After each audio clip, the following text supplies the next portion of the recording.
Hey YouTube, this is Jaden Storm coming to Team Shadow Strike, and this is going to be a deck profile on updated Gear Chronicle. Now, if you guys checked out my my trade binder, you will remember seeing a lot of my Gear Chronicle stuff in there. And I mentioned that I wasn't going to be continuing with Gear Chronicle, I thought, until I found a pretty good deal on eBay that had a Gear Chronicle deck with the one card that I was missing, which was Next Stage, and I just wasn't going to be spending 75 or 60 up in that range for two of them.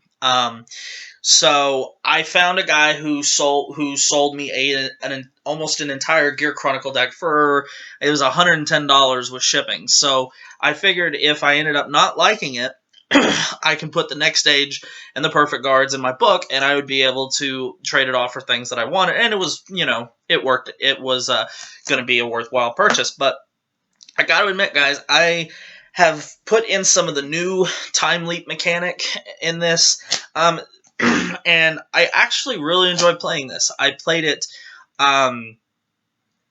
I play tested it quite a bit Saturday, last Saturday, and then I played this Monday, this past Monday at my locals, and I actually went undefeated with the deck, and I split first place with my teammate Sam. I really enjoyed playing it. I really did not think I would enjoy playing Gear Chronicle this much, but it's actually a lot of fun. It's pretty consistent. It's actually really consistent. Now you might be asking yourself, is this a time leap or a rewind build?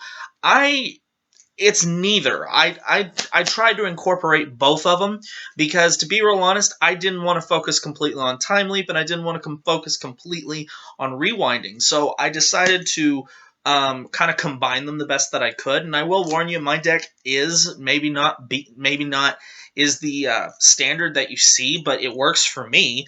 And it's actually really good. So I'm going to get straight into this deck profile and we'll go from there. So for the starting Vanguard, we play the most adorable starter that I've seen in a while, and that is Chronodron, or Dran.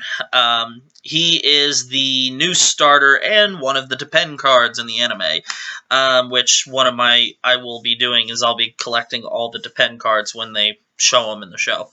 So anyway, and also, if you notice, Chronodron is one of the first cards that has two races. So, anywho, Chronodron, his ability is Generation Break 1. Obviously, he has the Forerunner skill. Generation Break 1. When this unit is placed into your bind zone from your rear guard, you may pay the cost. If you do, search your deck for up to one grade 3 or greater card with Chronojet and its card name. Call it to the rear guard, shuffle your deck, and at the end of that turn, return the unit called with this effect to your hand.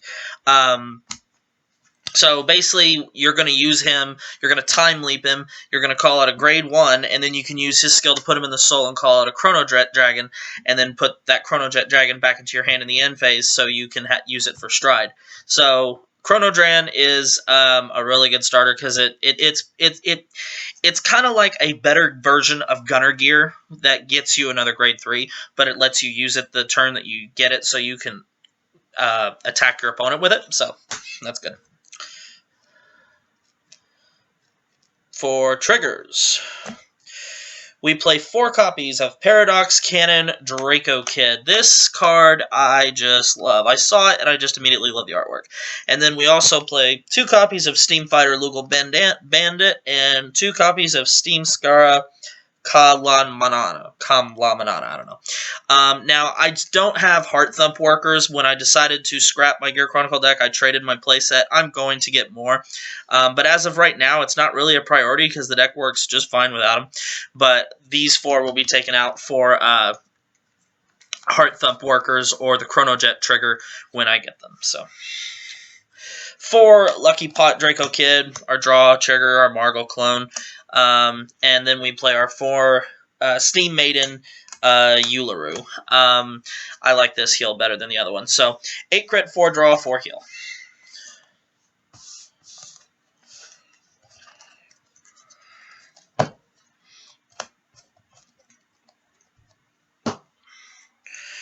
Grade 1s. And this is where it might start getting a little bit weird. I will warn you, my grade 1 lineup is a little weird. We play 4 copies of Steam Maiden Arlem. So this is our G Perfect. This deck does counterblast quite a fair amount, so we want to be able to unflip damage. Next we play 3 copies of Steam Breath Dragon. This is our Gear Chronicle Stride Enabler and our searcher for Chronojet Dragon. But since the reason I only play 3 is because this guy Chronodran fetches you a grade 3, so he kind of takes the place of one of those. And you have so many grade 1s that you want to play that you want to have plenty of room to play other grade 1s, so playing 3 is fine. If you really want to play 4, you can, but 3 is fine. Next, we play 2 copies of Summit Crest Gearwolf. This guy is still one of the better cards that Gear Chronicle has. Basically, anytime that you rewind 1 unit, he gets plus 3,000 power.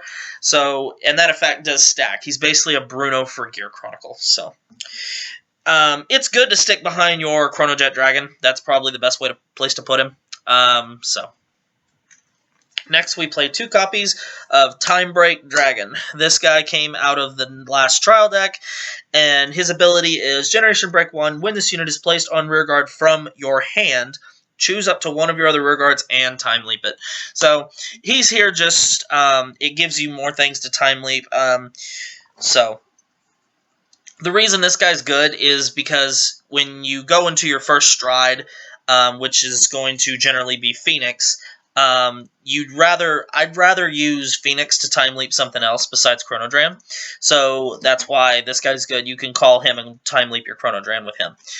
So then for my last grade 1s is I play 3 different one-ofs, and that's 1 copy of Steam Worker Itana. I like this card. His ability is Generation Break 1. Whenever he is binded or Time Leaped, you Time Leaped and sent to the bind zone. You can select one of your other rear guards, and they get 5,000 power until the end of turn. I like using him to Time Leap into my grade 2s, and then giving that 5k to the grade 2 that I call. So, you know, that's why I really like him. Next, I play 1 copy of Steam Maiden Lazina Bell. This card was the promo that we got for being in the set 5 sneak peek. Her ability is Generation Break 1 whenever this unit is sent to your bind zone, or the way I interpret it, when this unit is sent to your bind zone because of Time Leap. I mean, there are other ways that this card can be bound, but generally you're going to be binding it through Time Leap. That's why I say it like that. You get to rewind one of your opponent's units. So that's good. And for the last one, I play 1 copy of Steam Maiden Danish. This card came out of the trial deck, and I really like this card because you can use it to get rid of problematic cards. Her ability is Generation Break 1. When this unit is placed on the rear guard, choose one of your opponent's rear guards. Your opponent returns that unit to his or her deck, searches his or her deck for up to 1 card minus 1 grade of that unit, and calls it to rear guard and shuffles his or her deck. What I like doing with this is calling it and targeting my opponent's starter. In other words, a grade 0, because if you target a grade 0, they have to put it back to their deck, but since there's nothing lower than grade 0, they can't call anything. But if you target a grade 2, they got to call a grade 1, and if you target a grade 1, they got to call a grade 0. But if you target a grade 0, they just lose their unit, and they don't get anything back. So that's my grade 1 lineup. Like I said, it's kind of all over the place, but it does work. And I'll explain why this grade 1 lineup works here in a second, very shortly. So, grade 2s, we play 4 copies of Upstream Dragon. So the Upstreams that were in my trade book are no longer there. They've been replaced with Glimmer Breaths. So if you want Glimmer Breaths, I have Glimmer Breaths. So anyway, the reason this really strange grade 1 lineup works is because we have Upstream. And Upstream is pretty much our card that lets us toolbox into any grade 1 we want. Some people only play 3 of him in their deck, but I prefer 4 of him just because I want to see him all the time, so I can always tutor into grade 1s if I want. And since he's going to be going back to the deck anyway, you're going to be getting, you're going to see him even more frequently. So I never want to be without him, and plus sometimes using his skill just to get an extra 4K is sometimes the power boost you need. But anyway, his ability is Generation Break 1. when this unit attacks a Vanguard, you may have this unit get plus 4,000 power until the end of battle. If you do, at the end of that battle, return this unit to your deck, search your deck for up to one grade 1 card, call it to rearguard in the rest position, and shuffle your deck. So, I like him to set up boosters or cards that I'm going to want to time leap. Like if I know I'm going to be time leaping on my next turn, I can call out one of these two right here so I can time leap it next turn to gain some effect. Or if I need a booster for my Vanguard, I can call this. So it kind of just, he gives me a way to kind of set up my board a little bit. So next we play 3 copies of one of the new cards from set 5, and that is Clock Fencer Dragon. And I play 3 of him for the same reason that I play Time Break. I want to be able to time leap Chrono Drain with something else other than my Phoenix play. And also, it's just to have more options to time leap, because sometimes you just have all these grade 1s, you don't have a grade 2, so you can call this and get another grade 2. So it's just another option. I like Clock Fencer. I didn't think I would like him as much as I do, but I really do like him at 3. That's all I would play. I wouldn't play 4 of him because you want more room to play other things, but I do like playing him at 3. Next, I played 2 copies of History Maker Dragon, and History Maker came in the trial deck, and before you tell me to play 3 or 4, I only have 2, and honestly, 2 is all I really want. His ability is Generation Break 1. Whenever this unit attacks a Vanguard, you may pay the cost. If you do, choose up to one of your other rear guards and time leap it. So, I know some people play drop 1 Clock Fencer and play a 3rd History Maker. But the reason I like Clock Fencer is he's free, and History Maker costs a Counterblast, and this deck does Counterblast quite a bit. So I really don't want to have more Counterblast in the deck. But having 2 is fine, because I can time leap a grade 1 into him, and then so I can call this, time leap something to call this, do this, and time leap something else. So I mean the way the deck flows, the way that I have it set up is very good for me.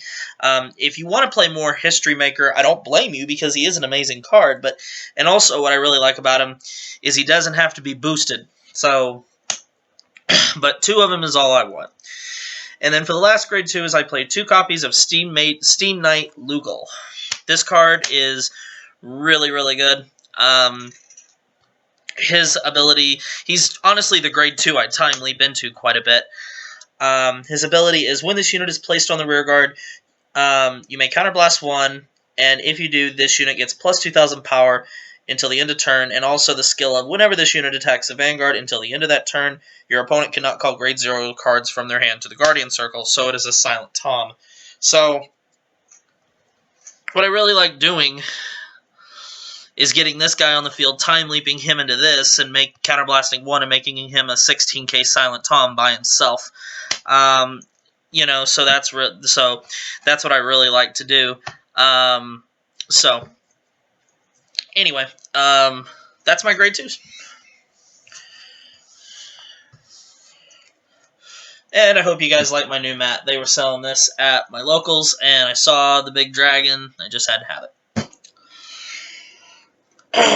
And for the grade 3s, we play 4 copies of Chrono Jet Dragon. And I play 2 of each artwork because I like them both. Chrono Jet Dragon, Generation Break 2. Whenever this unit attacks the Vanguard, he gets plus 5,000 power, and your opponent cannot call grade 1s from their hand to the Guardian Circle, grade 1 or higher. And then his other skill, whenever this unit is strode on by a G unit, you may counterblast 1, select one of your opponent's rear guards, and put it on the bottom of their deck. So you get to rewind a unit. So pretty straightforward. And then we play 4 copies of Steam Fighter Bali. I originally play tested the Eagle, playing 2 Eagle and 2 Bali, but the Eagle I never used. So I went to this, and it worked out so much better. So Bali's effect is Generation Break 1, And I like Bali's effect because he has a rear guard effect. So if I time leap into him and he hit, and he has a consequence if my opponent lets him hit. So that's why I like him. Generation Break 1, rear guard ability. Whenever this unit attack hits a Vanguard, you may pay the cost of Counterblast 1. If you do, choose one of your opponent's rear guards in the front row, and your opponent puts that unit on the bottom of his or her deck. So you can rewind a front row unit, which is nice. But also his other ability, which is why he's mostly played, is during your turn, when your G unit strides, choose one of your Vanguards, and that unit gets the ability of Counterblast 1, search your deck for one Chronojet Dragon, place it on your Vanguard as a heart, and shuffle your deck. If you placed a card, choose a heart card named Steamfighter Bali from your Vanguard, and put that unit on the bottom of your deck. So it basically lets you swap out your grade 3 heart. So because we want Chronojet as our Vanguard. So, I mean, you can play the Eagle if you want, but I don't play. I'd just rather be on Chronojet the entire time, just so I can continue just doing my Chrono plays and manipulating the board that way. So,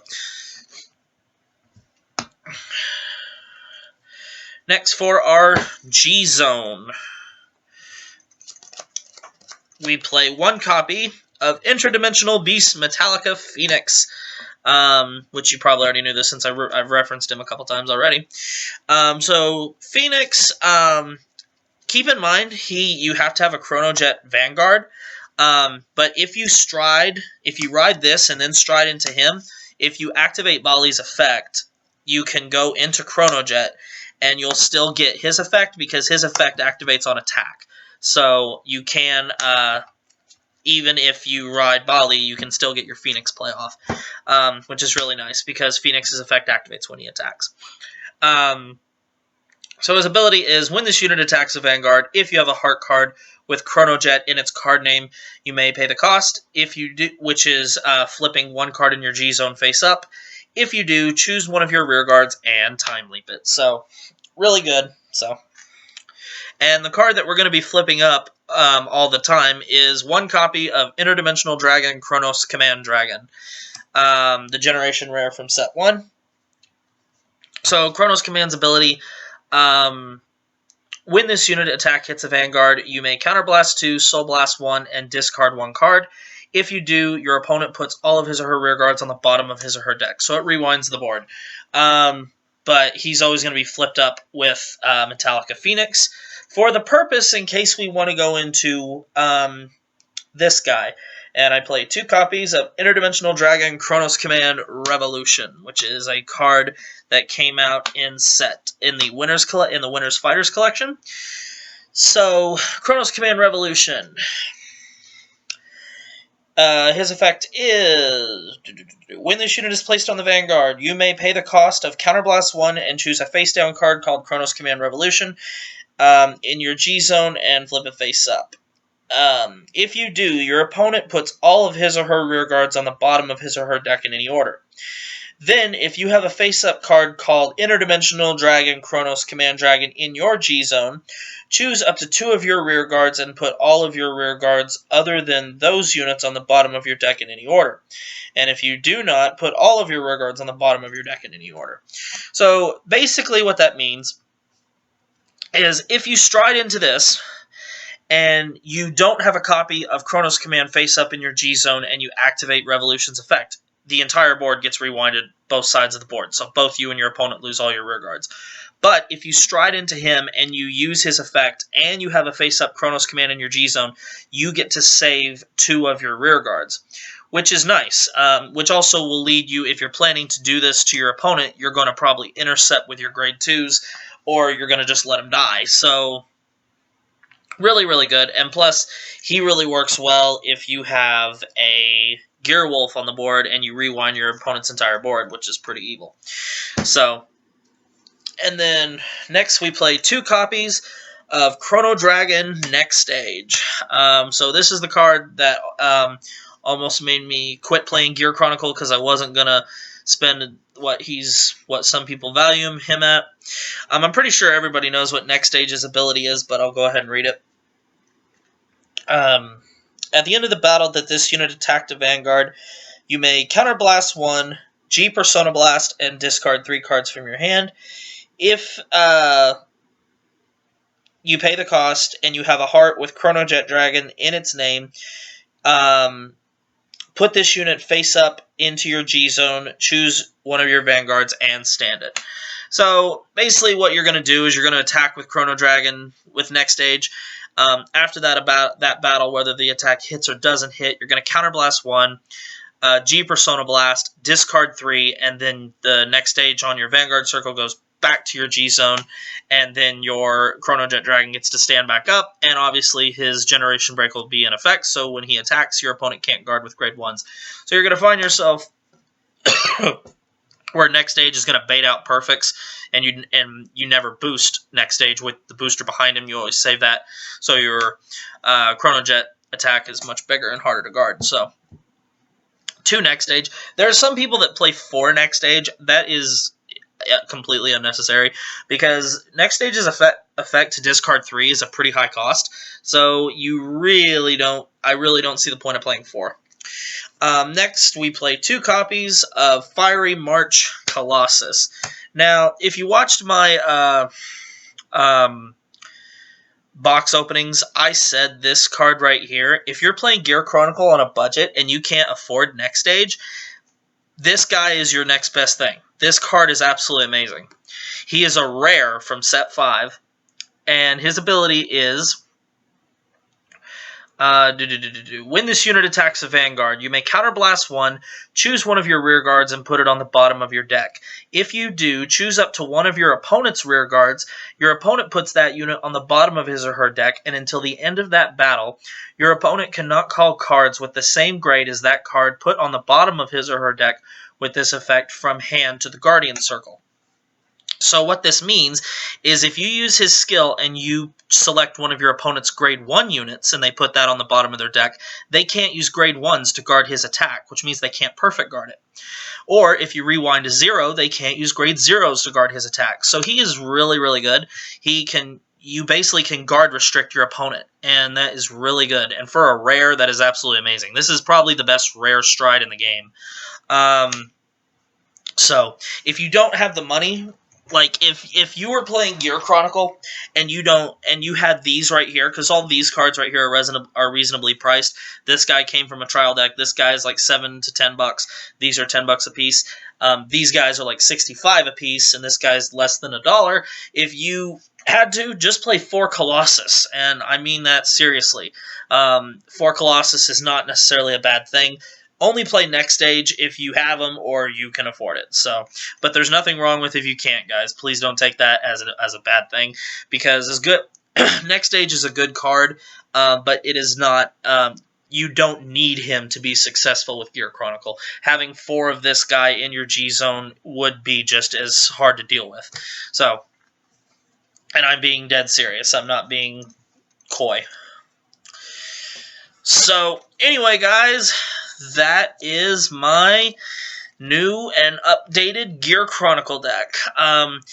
It's a lot of fun. I do enjoy playing it. It's like I said, it is consistent. It's fun. I really enjoy playing it quite a bit.